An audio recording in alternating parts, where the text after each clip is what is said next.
बाड़मेर कार्यक्रम में था, नेताजी का आदेश आया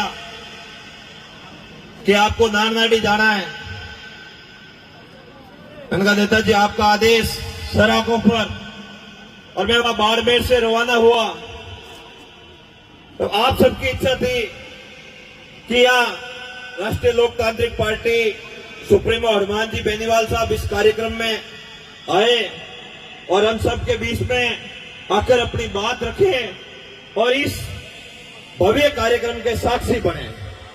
लेकिन देखो, तेजाजी महाराज ने जिस तरह गायों की रक्षा करते हुए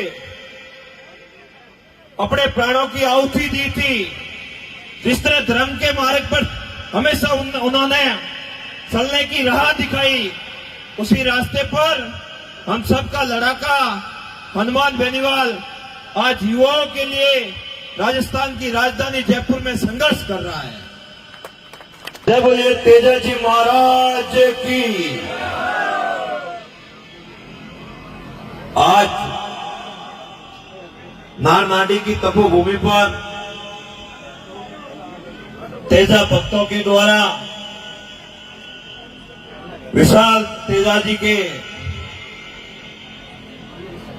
मंदिर प्राण प्रतिष्ठा महोत्सव में पधारे सभी तेजा भक्तों के चरणों में वंदन।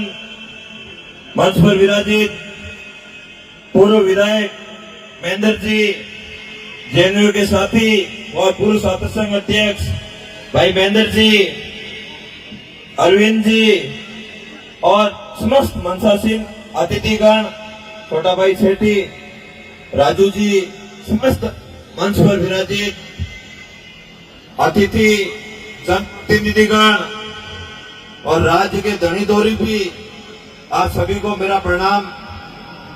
आज जब मैं बाड़मेर कार्यक्रम में था, नेताजी का आदेश आया कि आपको नारनाडी जाना है। मैंने कहा नेताजी आपका आदेश सराखों पर, और मैं वहां बाड़मेर से रवाना हुआ तो आप सबकी इच्छा थी कि यहाँ राष्ट्रीय लोकतांत्रिक पार्टी सुप्रीमो हनुमान जी बेनीवाल साहब इस कार्यक्रम में आए और हम सब के बीच में आकर अपनी बात रखें और इस भव्य कार्यक्रम के साक्षी बने। लेकिन देखो, तेजाजी महाराज ने जिस तरह गायों की रक्षा करते हुए अपने प्राणों की आहुति दी थी, जिस तरह धर्म के मार्ग पर हमेशा उन्होंने चलने की राह दिखाई, उसी रास्ते पर हम सबका लड़ाका हनुमान बेनीवाल आज युवाओं के लिए राजस्थान की राजधानी जयपुर में संघर्ष कर रहा है। उन्होंने ये बात कभी नहीं कही कि किसी गरीब का हक छीना जाना चाहिए। उन्होंने ये कही कि जो राजस्थान में पाप हुए हैं, उन पापों का हिसाब भी बराबर होना चाहिए। ये बात रखकर युवाओं की आवाज बनकर पिछले 8 दिनों से राजधानी जयपुर में डटे हुए हैं। हाँ, ऐसी लड़ाइयां कम लोग ही लड़ सकते हैं। ऐसी लड़ाई लड़ने के लिए जिगर होना चाहिए।